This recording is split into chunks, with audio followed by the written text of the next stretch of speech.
எல்லாருக்கும் வணக்கம். சமீபத்தில் நிறைய வீடியோ, குறிப்பாக விவசாயத்தை பற்றியெல்லாம் நிறைய வீடியோ அனுப்பிட்டு இருந்தேன். நிறைய பேர் பார்த்துருப்பீங்க.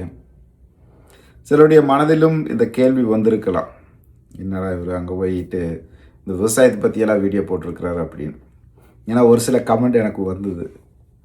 ஒருத்தர் சொன்னாங்க, என்ன வெளிநாடெல்லாம் போயிருக்கிறீங்க, என்ன சும்மா விவசாயத்தை பற்றியே பேசிகிட்டு இருக்கிறேன், அங்கே இருக்கிற இடத்தையெல்லாம் வீடியோவாக காமிச்சிங்கன்னா நாங்களும் பார்ப்போம்ல அப்படின்னு சொல்லி ஒருத்தர் சொன்னார். இப்படி இன்னொருத்தர் வந்துட்டு, நான் சமீபத்தில் அந்த கரும்பு வெட்டுற மாதிரி ஒரு வீடியோ போட்டிருந்தேன் நான். அப்போது 2 பேரும் இன்னும் பேசிகிட்டு இருந்தாங்களாமா. அப்போது வீட்டிலேருந்து யாரோ போயிருக்கிறாரு.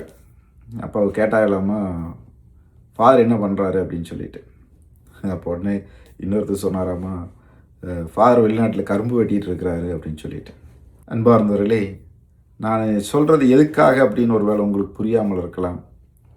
ஏன்னா இங்கத்த சூழ்நிலை, இங்கத்த நிலைமை, ஏன்னா எனக்கு தெரியுது இன்னும் கொஞ்ச காலம் ஆகிற போக்கில் நம்முடைய பகுதி, நம்முடைய சூழ்நிலை என்னவா மாறப்போகுது அப்படிங்கிறது எனக்கு தெரியுது. குறிப்பாக பார்க்குறேன், நம்முடைய பகுதியின் அடையாளம் வந்து விவசாயம். அந்த விவசாயத்தை வந்து நம்மளை எப்படியாவது அந்த விவசாயத்திலேருந்து வெளியேற்றணும் அப்படின்ட்டு பலரும் வந்து நிற்கிறாங்க.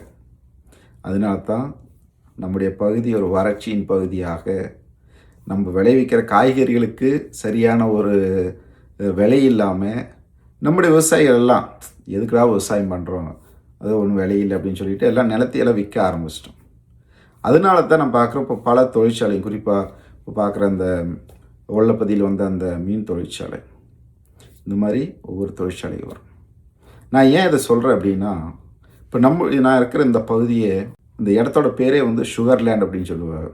இந்த கரும்பு எல்லாம் அவங்க விளைஞ்சிட்டு இருந்த இடம். அப்போ இந்த இடத்த வந்துட்டு இப்போ இருக்கிற சூழ்நிலை என்னன்னா, நிறைய கம்பெனிகள், நிறைய அலுவலகங்கள், அதே மாதிரி நிறைய பேர் இந்த பெரிய பெரிய முதலாளிகளை என்ன பண்ணாங்க, இந்த இடத்த வாங்கி அந்த இடத்த இந்த ப்ளாட் போட்டு விற்று எல்லாம் வீடுகளாக்கி விட்டார்.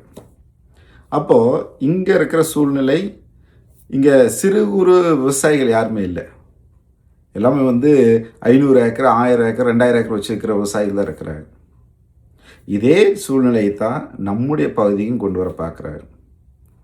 ஏன்னா நம்ம எல்லாம் சிறு குறு விவசாயிகள். நம்மகிட்ட இருக்கிற 1 ஏக்கர், 2 ஏக்கர், 5 ஏக்கர், 10 ஏக்கர், அந்த ஏக்கர் இது இடத்த வச்சு நம்ம விவசாயம் செஞ்சிட்ருக்குறோம். அப்போ இந்த பெரிய பெரிய முதலாளிகள் வந்துட்டு இந்த இடத்த அவங்க எடுத்துட்டாங்கன்னா, பின்ன அதுக்கப்புறம் அவங்க விவசாயத்தை வந்து ஒரு வியாபாரமாக அவங்க பின்னாடி அதை செய்வாங்க. அதுக்கான ஒரு உதாரணம் என்ன அப்படின்னா, குறிப்பாக இங்கே இந்த வெளிநாட்டில் வந்துட்டு ஸ்கூலில் இன்னைக்கு குழந்தைகளுக்கு விவசாயத்தை பற்றி சொல்லி கொடுத்துருக்காங்க. ஒரு தனி சப்ஜெக்டு. எப்படி தமிழ் வந்து ஒரு சப்ஜெக்டாக இருக்குது, அதே மாதிரி விவசாயங்கிறது ஒரு சப்ஜெக்ட். அதுக்கு மேலே இங்கே இருக்கிற நிறைய பெரிய பெரிய ஆஸ்பத்திரியில் வந்து ஒரு மாடியில் ஃபுல்லாக விவசாயம் பண்ணுற காய்கறிகள். அப்போ இந்த நோயாளிகள் எல்லாம் வீல் சேரில் வச்சு கூட்டிகிட்டு போய் அந்த தோட்டத்தில் ஒரு சின்ன சின்ன வேலைகள் செய்ய வைக்கிறாரு. தண்ணி ஊற்றுறதா இருக்கலாம், அதே போல் இந்த களை புடுங்கிறதா இருக்கலாம். ஸோ இதெல்லாம் செய்கிற போக்கில் அவருடைய உடல் நிலையில், அதே போல் மனநிலையிலையும் நிறைய மாற்றங்கள் வருது அப்படின்னு. அதுக்கு ஒரு தனி ஃபீஸ், அது வந்து ஒரு வியாபாரம். அதே மாதிரி இந்த கேன்சர் நோயாளிகள்லாம், இப்போ ஒரு ஏரியாவில் ஒரு கேன்சர் நோயாளிகள் கொஞ்சம் பேர் இருக்கிறாங்கன்னா, அந்த ஏரியாவில் ஒரு இடத்துல வந்துட்டு காய்கறி பண்ணுறாரு. அது இயற்கை விவசாயம். டாக்டர்களே அது சொல்கிறது, இயற்கை விவசாயம் பண்ணி டெய்லியும் வந்து அது விதை போடுறதுலேருந்து, அதுக்குன்னு ஒரு குரூப் இருக்கிறாங்க இவங்களை வந்து ஆர்கனைஸ் பண்ணுறதுக்கு. இப்போ அந்த குரூப் வந்து எல்லாம் ஹெல்ப் பண்ணி கொடுப்பாங்க. இது வந்து அந்த விதை நடுறதா இருந்தாலும் சரி, அதே மாதிரி தண்ணி பாய்ச்சறது, களை புடுங்கிறது. அப்போது அந்த விதையிலிருந்தே அவங்க பார்க்குறாங்க எப்படி அந்த வளர்ச்சி வருது அப்படின்ட்டு. டெய்லியும் வந்து வேலை செய்கிறாங்க.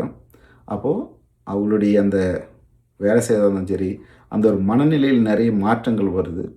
அதே மாதிரி அவங்களுக்கு தேவையான காய்கறிகள் அது வந்துட்டு இயற்கையாகவே அவங்களுக்கு கிடைக்கிது. இப்போ இதையெல்லாம் வந்து இன்றைக்கி ஒரு வியாபாரமாக செஞ்சிட்ருக்கிறாங்க. அப்போ விவசாயத்தை ஒரு வியாபாரமாக்கிட்டு இருக்கிறாங்க. ஆனால் நமக்கு, நம்முடைய பகுதிக்கு அது ஒரு அடையாளம். விவசாயம் தான் ஒரு அடையாளம். அதே மாதிரி பார்க்குற இந்த ஒரு புக்கு, இது வந்துட்டு த செல்ஃப் சஃபிஷியன்ட் பேக்யர்ட் அப்படின்னு சொல்லி இப்போ பிரிண்ட் பண்ணி எல்லாத்துக்கும் விற்றுக்கிட்டு இருக்கிறாங்க. இதில் என்ன சொல்கிறாங்கன்னா, நம்முடைய வீட்டை சுற்றி என்னெல்லாம் இருக்கணும் அப்படின்னு சொல்லி, குறிப்பாக அது வந்து பேக்யார்ட்னா வீட்டுக்கு பின்னாடி, நம்ம மாடி வீட்டு தோட்டம் அப்படின்னு சொல்லி சொல்கிறோம்ல, அந்த மாதிரி ஒரு வீடு இருக்குது. அந்த வீட்டை சுற்றி என்னெல்லாம் இருக்கணும் அப்படின்னு சொல்லி இந்த புக்கு சொல்லுது. இதைத்தான் வேளாண் விஞ்ஞானி நம்மாழ்வார் சொன்னாப்புல. ஒரு வீட்டை சுற்றி என்னெல்லாம் இருக்கணும். ஒரு விவசாயம் இருந்தால் அந்த நிலத்தில் அவங்களுக்கு தேவையான எல்லா காய்கறிகளையும் டெய்லியும் நம்ம சமையலுக்கு தேவையான எல்லா காய்கறிகளையும் அந்த விவசாயியை உற்பத்தி பண்ணணும். வெளியே போய் இன்னும் வாங்கக்கூடாது. நம்மளால் உற்பத்தி பண்ண முடியாத ஒரு சில உணவுப் பொருட்களை வேணால் நம்ம போய் வாங்கலாமா ஒழிய, ஆனால் அதிகமான உணவுப் பொருட்கள் காய்கறிகளை நம்மளே தயாரிக்கணும் அப்படின்னு. இப்போ இந்த இது பார்த்தீங்கன்னா, இங்கே ஒரு வீடு இருக்குது. இந்த வீட்டுக்கு முன்னாடி இது வந்து கோழிக்கூடு. அதுக்கப்புறம் இங்கே வந்து இந்த கோழியெல்லாம் மேயறக்கான ஒரு சின்ன இடம். பின்ன அதை சுற்றி ஃபுல்லாக வந்து காய்கறிகள், வந்து கொடி காய்கறிகள், அதே மாதிரி இங்கே வந்துட்டு பழங்கள். இந்த பழங்கள் வித்தியாசமான பழங்களுக்கான ஒரு இடம். அதே மாதிரி இங்கே தேனீக்கள் கூடு. அப்போது இந்த மாதிரி ஒரு தற்சார்பு பொருளாதாரம் வாழணும் அப்படின்னு சொல்லிட்டு இங்கே புக்கு போட்டு விற்றுட்ருக்கிறாங்க. இப்போ நம்ம என்ன பண்ணுறோம்னா, நம்ம விவசாயத்திலிருந்து வெளியேறிட்டு இருக்கிறோம். இன்னொரு கொஞ்சம் வருஷத்துக்கு அப்புறம் நம்ம ஏரியாவில் இதே மாதிரி புக்கு போட்டு விற்பாங்க. அந்த ஒரு சூழ்நிலைக்கு நம்முடைய அடுத்த தலைமுறையை நம்ம தள்ளிவிடக்கூடாது. அதுதான் என்னுடைய ஒரு கவலையாக இருக்குது. அதுக்கு தான் நான் இந்த மாதிரி வீடியோ போட்டிருக்கேன். ஏன்னா நான் பார்க்குறேன் இங்கே கண் கூட என்ன நடக்குது அப்படின்னு சொல்லிட்டு, எப்படி ஒரு விவசாயத்தை வியாபாரமாக்கிட்டு இருக்கிறாங்க அப்படின்னு சொல்லிட்டு. அதனால் என்னுடைய தாழ்மையான வேண்டுகோள், தயவுசெய்து விவசாயத்தை கைவிடாதீங்க. ஒரு வேளை இன்றைக்கி விலை இல்லாமல் இருக்கலாம். அதுலேயும் நம்ம நிறைய பேர் பண்ணுற தப்பு என்னென்னா, நம்ம காய்கறி உற்பத்தி பண்ணுறதே எதுக்காக, அந்த கமிஷன் மண்டி வியாபாரத்தில் கொண்டே கொடுக்கறதுக்காக. ஆனால் நம்ம மாற்றி யோசிக்கணும். இது எப்படி நம்ம இன்னும் மதிப்பு கூட்டி விற்க முடியும்? தயவுசெய்து எல்லாமே இயற்கை விவசாயத்துக்கு வரணும். இயற்கை விவசாயம் செஞ்சோம்னா முதல்ல நமக்கு ஒரு விஷமில்லாத காய்கறிகள் நமக்கு கிடைக்கும். நம்மளால் அது சாப்பிட முடியும். ரெண்டாவது, நம்ம சுற்றுச்சூழலை நம்ம பாதுகாக்க முடியும். ஏன்னா நம்ம ஒவ்வொரு நாள் நம்ம தெளிக்கிற அந்த விஷம் காற்று வழியாக பலரும் அதை சுவாசிக்கிறாங்க. குறிப்பாக குழந்தைகளாக இருக்கிறாங்க. இதுவும் ஒரு நோய்கள் வருவதற்கான ஒரு காரணம்.